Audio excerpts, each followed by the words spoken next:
እሺ ልጆቻችን እስቲ እናማትባለን ሁላችንም በስመ አብ ወወልድ ወመንፈስ ቅዱስ አሐዱ አምላክ አሜን። እንደምሰነበታችሁ እግዚአብሔር ይመስገን። አሜን። የአምላካችን የልዑል እግዚአብሔር ስሙ የተመሰገነ ይሁን። አሜን። እስቲ ቤት ያሉትን ልጆች እንደምሰነበታችሁ በሏቸው። ወደዛ ዙሩና እንደምን ሰነበታችሁ? እግዚአብሔር ይመስገን ይላሉ ብለን ተስፋ እናደርጋለን። በጣም ጥሩ። እግዚአብሔር የተመሰገነ ይሁን። ዛሬም እንግዲህ የመጽሐፍ ቅዱስ ታሪኮች ትምህርታችንን እንቀጥላለን። እሺ ታሪኮች እነግራችኋለሁ። ደስ የሚሉ ታሪኮች ተምረናል እስካሁን አይደል? አሁን እንቀጥላለን። ዛሬም ደግሞ ማን ላይ ነን? መጽሐፈ ሳሙኤል። ተሳስቶ ነው ሲራክ ያለው። መጽሐፈ ሳሙኤል ቀዳማዊ ላይ ያሉትን ታሪኮች እየተነጋገርን ነው። ባለፈው ጊዜ በነበረን መሰረት 90 ታሪኮች ጨረስን እስካሁን አይደል? 90 ታሪኮች አንድ ምዕራፍ 30 ታሪክ ነው። ስለዚህ 3 ምዕራፍ ጨርሰናል። አሁን የአራተኛው ምዕራፍ መጀመሪያ ነው ማለት ነው። እሺ 91ኛ ታሪክ ነው ዛሬ የምንማረው ማለት ነው። በጣም ጥሩ ግልጽ ነው አይደል? እሺ ያው የቀረውን የጎደለውን እየሄዱ ከቤት እያዩ ማሟላት ይቻላል። ዳዊት እንግዲህ ባለፈው ዮናታን እንደዚህ አድርጎ ከሳኦል እጅ ካዳነው በኋላ አሁንም ደግሞ እንደገና ስደት ላይ ስለሆነ ሌላ ደግሞ መሰደጃ ቦታ ፈለገ እና ወዴት ወደ መሰላችሁ? ኖብ ወደምትባል ሀገር ሄደ። በዛው በእስራኤል ውስጥ ያለች ኖብ ወደምትባል እና በኖብ ደግሞ ማን አለ ካላችሁኝ ታቦተ ጽዮንን የሚያጥን በታቦተ ጽዮን እዛ ጠባቂ ሆኖ የተመደበ ካህን አለ። ያ ካህን ደግሞ ስሙ አቤሜሌክ ይባላል። ማን አልኳችሁ? ወደ ካህኑ ወደ አቤሜሌክ ዘንድ ሄደ እና አቤሜሌክ ደግሞ ዳዊት የሳኦል አገልጋይ እንደሆነ ሳኦል የሚወደው ባለሟሉ እንደሆነ ብቻ ነው የሚያውቀው። ስለዚህ ይሄንን አጋጣሚ ተጠቅሞ ዳዊት ወደዛ ሄደ። ግን ከሳኦል ጋር እያሳደደው እንደሆነ እሱ ያውቃል እና ልክ ሲመለከተው አቤሜሌክ ሲያየው ብቻውን ነው፣ ከሱ ጋር ብዙም ሰው የለም። ከዚያ ምን ነው ዳዊት ምን ሆነሃል? ብቻህን መጣህ አለው። ከዚያ በኋላ ዳዊት ምን አለ መሰላችሁ? አይ ንጉሱ መልእክት ልኮኝ ነው የላከኝን ነገር ደግሞ ምስጢር ስለሆነ ሌሎች ብዙ ሰዎች እንዳያውቁ ብዬ ነው ተደብቄ ለብቻዬ የመጣሁት አለው። እንግዲህ መሸሸጊያ ነው። እውነተኛ ስለሆነ ደግሞ አቤሜሌክ እንዳይናገርበትም አስቦ ሊሆን ይችላል። ዳዊት ስደት ላይ ነው። ሁሉ ነገር ደግሞ ለሁሉ ሰው አይነገርም አይደል? ስለዚህ ዳዊት እንደዚህ አለው ለአቤሜሌክ ማለት ነው። አሁን ይሄን እንዲህ ብሎ ሲነግረው ከዚያ ቀጠል አደረገና ደግሞ እንግዲህ ረጅም መንገድ ስለመጣሁኝ ርቦኛል፣ እኔም አብረውኝ ያሉትም ጥቂት ሰዎች፣ ስለዚህ የሚበላ ነገር እባክህ ስጠን ብሎ ለካህኑ ለአቤሜሌክ ጠየቀው። ከዚያ አቤሜሌክ ምን አለ መሰላችሁ? በዚህ ያለን ምግብ ለመስዋዕት የሚደረገው ይዘጋጃል። ከዚያ የተረፈውን አሮጌውን አዲስ ሲዘጋጅ አሮጌው ይነሳና ለካህናት ምግብ ሆኖ ይሰጣል። ነገር ግን ደግሞ በእግዚአብሔር ፊት ንጹህ ሆናችሁ ቀርባችሁ ከሆነ ንጹህ ለሆኑ ሰዎች ደግሞ ለነሱ መስጠት ይቻላል። ስለዚህ ንጹህ ሆነ ከሆነ በእግዚአብሔር ፊት ልስጥ አለው። መጀመሪያ ለማን ነው የሚሰጠው? ለካህናት ነው። ከዚያ ውጪ ደግሞ ንጹህ ከሆንክ ነው እንጂ ሌላ የሚበላ ትርፍ ነገር ለማንም ሰው የሚሆን ነገር የለኝም አለው። ከዛ ምግቡን አነሳና ለሰጠው ለዳዊት። አሁን ያንን ምግብ በላ። ይሄንን ሲበላ ከዚያ ከመካከላቸው የነበረ ሶሪያ በምትባል ሀገር የሚኖር ነገር ግን ስራው የሳኦልን በቅሎዎች የሚጠብቅ አንድ ዶይቅ የሚባል ሰው ነበር። ማን አልኳችሁ? ዶይቅ። ስለዚህ ለሳኦል ይቀርባል ማለት ነው እና ይሄን ነገር ዝም ብሎ ይመለከታል። ካህኑን ሲጠይቀው ካህኑ ምግብ አንስቶ ሲሰጠው ሲበላ ሲመገብ ይመለከታል፣ ዝም ብሎ ያያል። አሁንም ቀጠለ ዳዊት። ምግብ ብቻ አይደለም የጠየቀው። አሁንም የወጣሁት ከሀገሬ ምንም ሳልዘጋጅ ስለሆነ የወጣሁት እንደው የጦር መሳሪያ ካለህ ከዚህ የተቀመጠ ወይ ጦር ይሁን ወይ ጎራዴ ይሁን ብትሰጠኝ አለው። አሁንም አቤሜሌክ ምን አለ መሰላችሁ? በዚህ በኔ ጋር ያለው አንተ የዚያን ጊዜ ፍልስጤማዊውን ጎልያድን የገደልክበት ሰይፍ አለ፣ የራሱ የጎልያድ ሰይፍ አይደል አንስቶ አንገቱን የቆረጠበት እሱ ነው ያለው። ስለዚህ እሱን ከፈለክ ደግሞ መውሰድ ትችላለህ አለው። እንግዲህ አቤሜሌክ የሚያወራው አሁንም የማን ወዳጅ እንደሆነ አድርጎ ነው፣ የንጉሱ የሳኦል አድርጎ ነው የሚያወራው። ብዙም አላወቀም። ከዚያ በኋላ አንስቶ እሺ ስጠኝ እሱን አለው። እሱን ደግሞ ሰይፉን ተቀበለና ተነስቶ ወዴት ቢሄድ ጥሩ ነው ዳዊት? ወደ ጌት። ጌት የት ናት ካላችሁኝ? ፍልስጤም። ፍልስጤም ደግሞ የማን ሀገር ነው? ጎበዝ አይደለም አሁን ስትሉ ሰምቻለሁ። የጎልያድ ጎበዝ የሞተው የጎልያድ ሀገር ነው። ጎልያድ ፍልስጤማዊ ነበር አይደል? ደግሞ የተለየች ቦታውም ደግሞ የጌት ሰው ነበር። ከዚያ በኋላ ወደዚያ ሄዶ ግን ሰዎች አያስታውሱኝም ብሎ ነበር። ነገር ግን ወደ ከተማዋ ሲገባ ሰዎቹ ምን አሉት መሰላችሁ? እንዴ ይሄ የኛ ጀግና የነበረውን ሰው ጎልያድን የገደለው እንደገና ወደ ሀገሩ ሲገባ ደግሞ ዳዊት እልፍ ገደለ እየተባለ የተዘፈነለት እስራኤላዊ አይደለም እንዴ አሉ። አወቁበት ማለት ነው። ሌላ መከራ ሊገጥመው ነው ማለት ነው። ከዚያ በኋላ ዳዊት ዘዴ ዘየደ። ምን አደረገ? አእምሮ እንደተነካ ሰው ሆነ፣ እንደታመመ ሰው። ከዛ መሬት ላይ መንፈራፈር ጀመረ። ዳዊት ይገላበጣል፣ እንደታመመ ሰው ግልብጥ ይላል፣ ይፈራፈራል፣ ይፈራገጣል። ከዛ እንደውም ጭራሽ እንደዚህ ምራቁን እያወጣ በጺሙ ላይ እንደዚህ ያረጋል። ልክ በቃ እንደው ምንም ማያውቅ ሰው ሆኖ ማለት ነው። በፍልስጤማውያን ዘንድ ደግሞ ጺም ማሳደግ ከዛ ጺማቸው ላይ ደግሞ በንጽህና መጠበቅ ደግሞ የክብር ምልክት ነው። ጺም እንዲቆሽሽ አይደረግም እና ለጺም ያላቸውን ክብር ደግሞ ያውቃል። አያችሁ? ከዚያ ግን እሱ ጺሙን እንደዛ ላይ ሲያደርግ ምንድነው? አይ ይሄ ሰውዬ ጤነኛ ቢሆን እንደዚህ አያደርግም፣ በእኛ ሀገር ጺም እንደሚከበር ይታወቃል እንደሚሉ ያውቃል። ከዛ ግን አንዳንዶች ወስደው ለፍልስጤማዊው ንጉስ ፊት አቀረቡት እና የፍልስጤም ንጉስ ደግሞ ከፊቱ ሲቀርብ ዳዊት ቀጥሏል፣ እንከባለላል፣ እዛ ምራቁ እንደዚህ ያደርጋል። ከዛ በኋላ ያ ንጉስ ምን አለ? እኔ የበሽተኞች የእብዶች አለቃ ነኝ እንዴ? እንደዚህ አይነት ሰው የምታመጡብኝ? ውሰዱልኝ አለ። አያችሁ?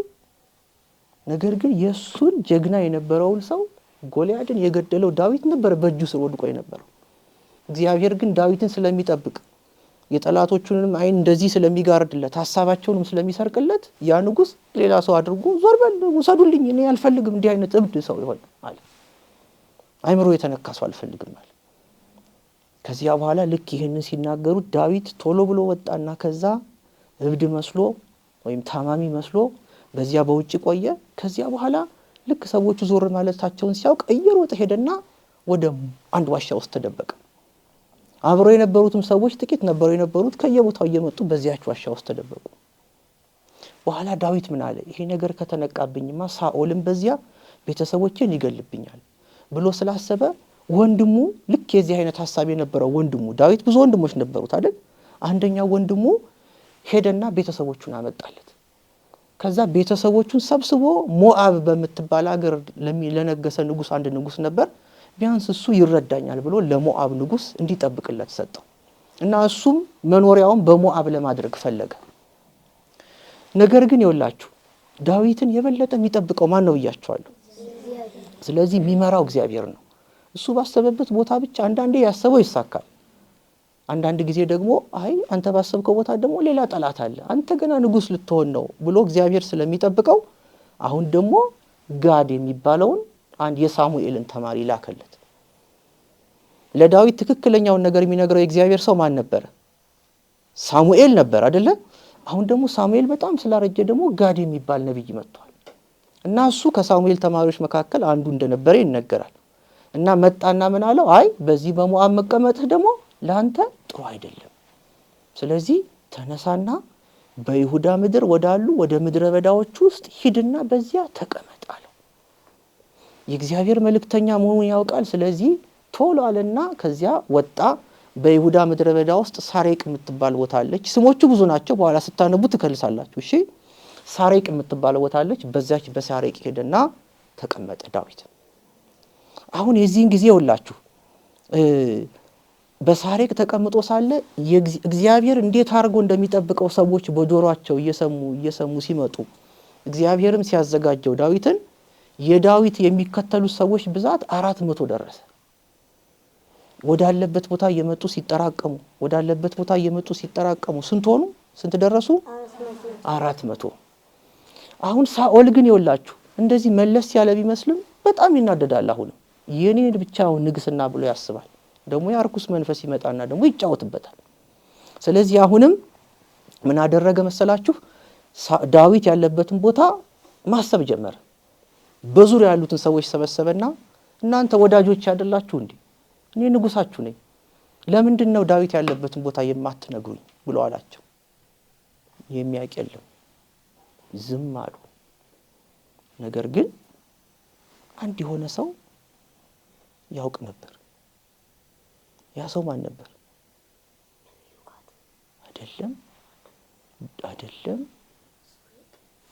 ዶይቅ ጎበዝ። ቅድምም ብያቸዋለሁ፣ ምግብ ሲሰጠው አይደል የተመለከተ አንድ የሳኦል በቅሎችን የሚጠብቅ አንድ ሰው ነበር ብያቸዋለሁ። ዶይቅ የሚባል ሶሪያዊው ዶይቅ ይላል መጽሐፋችን። አገሩ ሶሪያ ነው። ከዚያ እሱ መጣና እኔ ዳዊት በዚያ ሄዶ በኖብ ከካህኑ ከአቤሜሌክ እጅ ምግብ ሲቀበል አይቻለሁ፣ የጎልያድንም ሰይፍ ደግሞ ወስዷል ብሎ ነገረው። አሃ አለ። አሁን በዶይቅ ቢሄድ ወይ ያገኘዋል፣ አለበለዚያ ደግሞ ባያገኘውም ግን የዳዊት ተባባሪዎች አሉ ብሎ አሰበ ማለት ነው ንጉሱ። ከዚያ በኋላ ወደ አቤሜሌክ ወደ ካህኑ አቤሜሌክ እና 85 አብረውት ወደ ነበሩት ካህናት መልእክተኛ ልኮ አስመጣቸው። አቤሜሌክም አብረው ያሉትም 85 ካህናት ነው ወደኔ ብሎ አስመጣቸው። ከዛ በፊቱ ቀረቡ። የዛን ጊዜ አቤሜሌክን ጠየቀው። አቤሜሌክ ዳዊት እኔ ሊያጠፋኝ እንደሚፈልግ እያወቅ ለምንድን ያስተናገድከው ብሎ አለ። አቤሜሌክ ምን አለ? እውነቱን ነው መናገር ያለበት አይደል? እኔ እኮ ያንተ ወዳጅ ባንተ ቤት የከበረ ሰው መሆኑን ነው ዳዊት ማቀው እንጂ ያንተ ጠላት መሆኑን በፍጹም አላውቅም አለ። ሳኦል ግን ትዕቢተኛ፣ ትምክተኛ ደግሞ የሚያደርገውን ነገር የማያውቅ ከእግዚአብሔር የተጣላ ሰው ሆኖ ነበር። መጀመሪያ በእግዚአብሔር የተመረጠ አሁን ግን የተጣላ ሰው ሆኖ ስለነበር ካህን መሆኑን ዘነጋና ምን አለ መሰላችሁ? ወታደሮቹን ጠርቶ በሉ እነዚህ ለዳዊት የሚያዳሉ ናቸው፣ ስለዚህ ሁሉንም ጨርሷቸው አለ። አቤሜሌክንም 85ቱንም ካህናት ለዳዊት አዳልታቸዋል ብሎ ከዛ ካህናቱ ወታደሮቹ ምን ቢሉ ጥሩ ነው? በእስራኤል ዘንድ ካህናት የተከበሩ ናቸው። ልክ እንደ መሪው እንደ ንጉሱ አስቀድሞም ደግሞ ነቢያት እነ ሙሴ በነበሩ ጊዜ አብሮ የማይጠፉ ካህናት አሉ። ከሙሴ ጋር ማን ነበር? አሮን ነበር። ታስታውሳላችሁ አይደል? ሌሎቹም ካህናት እንደዚህ የቅርብ የንጉሱ አጠገብ ያሉ ናቸው። ሁለቱም በእግዚአብሔር የሚመረጡ ናቸው፣ ክህነትም ንግስና። ስለዚህ ንጉሱ አስቀድሞ በእግዚአብሔር ተመርጧል። አሁን ግን ሌላ ንጉስ ተመርጦበታል። አቤሜሌክ ደግሞ እየቀጠለ ክህነት መጥቶ አሁን በሱ እጅ ላይ ነው ያለው። ስለዚህ እግዚአብሔር ተመራጭ። ከዚያ ወታደሮቹ ምን አሉ? አረ በእግዚአብሔር በተመረጠ ሰው ላይ እንዴት እንደዚህ እናደርጋለን ብለው ዝም አሉ። ያዘዛቸውን ትእዛዝ አልፈጸሙም። ከዚያ በኋላ ታማኝ ይሆንልኛል ብሎ ያሰበውን ማንን ጠራ? ዶይቅን ጠራው ሳኦል። ከዚያ ጠራውና ዶይቅን ልክ እነሱ ያዘዘውን ትእዛዝ እንዲያደርግ ፈጸመው። እኔ አደርጋለሁ፣ ምን ችግር አለ አለ። አያችሁ፣ ምን ችግር አለ ስለተባለ ችግር የለም ማለት አይደለም። አላስተዋለም። ከዚያ በኋላ በል እነዚህን ካህናት በሙሉ አጥፋልኝ ብለዋል። ከዚያ በዚያ የነበሩትን ዋናውን ካህን አቤሜሌክን አብረውት የነበሩትን 85ቱንም ከነሱ ጋር የነበሩትን ቤተሰቦቻቸውን ከብቶቻቸውን በሙሉ ዶይቅ አጠፋቸው በሳኦል ትእዛዝ። ስለዚህ አሁን አጥፊዎቹ ማንና ማን ናቸው? ዶይቅ ብቻ ነው እንደገደላቸው። ዋናው እንደውም ማን ነው? ሳኦል ነው። ስለዚህ የእግዚአብሔርን ካህናት ወደ መግደል ደረሰ ማለት ነው ሳኦል፣ የጥፋቱ የክፋቱ ብዛት። በዚህ መካከል ግን እግዚአብሔር ለመልእክት ያስተረፈው አንድ ሰው ነበር። የአቤሜሌክ ልጅ አብያትር ይባላል። ማን ይባላል? አዎ። ስለዚህ አብያትር እየበረረ ሄዶ ለአቤሜሌክ አስቀድሞ ወዴት እንደሚሄድ ነግሮ ስለነበር አፈላልጎ ዳዊትን አገኘውና የተባለውን ነገር የተፈጸመውን ነገር በሙሉ ያዘነ ነገረው። ዳዊት ምን አለ? የዚያን ጊዜ እኮ እኔ ምግብ ስቀበል ሰይፍ ስቀበል ያ ዶይቅ በመካከላችን ቆሞ ሳየው ጠርጥሬ ነበር። ይዛኔ ነበር አንድ ነገር መውሰድ የነበረብኝ። ስለዚህ ጥፋቱ የኔ ነው ብሎ ዳዊት ተጸጸተ። ከዚያ ግን ምንም ማድረግ አይችልም አይደል? እነ ሳኦል ጋር ሄዶ ፊት ለፊት የሚጋፈጥበት ደረጃ ላይ አይደለም ያለው። ወደ እግዚአብሔር ብቻ ነው የሚጮኸው። እግዚአብሔር እሱን ስላስመለጠው አመሰገነ። ለነዛ ሰዎች ደግሞ ጸለየላቸው። ከዚያ በኋላ ግን አብያትር ምን አለው? በል አንተ እንግዲህ ሌላ ቦታ ብትሄድ ደግሞ ሌላ መከራ ይደርስብሃል። ስለዚህ ከኔ ጋር ቆይ፣ በቃ እዚሁ ከኔ ጋር ብሎ አብያትርን ከማን ጋር አደረገው ማለት ነው? ከራሱ ከማን ጋር? ከዳዊት ጋር። ስለዚህ የካህን ልጅ ነው እሱ ብያቸዋለሁ አይደል? ስለዚህ ከካህናት ዘር አንድ ደግሞ አተረፈ ማለት ነው እሱ። እዛ ያሉትን ሌሎቹን ቢጨርሳቸው። እንደዚህ አድርጎ እንግዲህ በዚህ ምክንያት ሳኦል ካህናትን አስገደለ። ዳዊት ደግሞ በድጋሚ ከሳኦል እጅ አመለጠ። አሁንም ገና ነው። ዳዊት ደግሞ ምን ይገጥመው ይሆን? እንደው ዝም ብለው እንደዚህ እንደተሳደዱ ይቀሩ ይሆን? ሳኦልስ የሚማረው መቼ ነው? ይሄ ማወቅ ትፈልጋላችሁ አይደል? ትፈልጋላችሁ አይደል? በጣም ጥሩ። ስለዚህ ጥቂት እንታገስና ደግሞ ቀጣዩን ክፍል በሚቀጥለው ሳምንት እንማራለን ማለት ነው። የሰማነውን በልቦናችን ያሳድርብን። አሜን። እሺ፣ ከዛሬው ታሪክ እስቲ ምን እንደተማራችሁ ትነግሩኛላችሁ? እሺ፣ እቺን ያዝና ካህናት ከሁሉም እንደሚበልጡ። ምን አልከኝ? ካህናት ከሁሉም እንደሚበልጥ። ካህናት ከሁሉ እንደሚበልጡ። እሺ፣ ጥሩ፣ በጣም ጥሩ። ሌላ ስጠው ለሱ። ከዚህ የተማርኩት ጮክ በል። ካህናት መከበር እንዳለባቸው እና ዶይቅ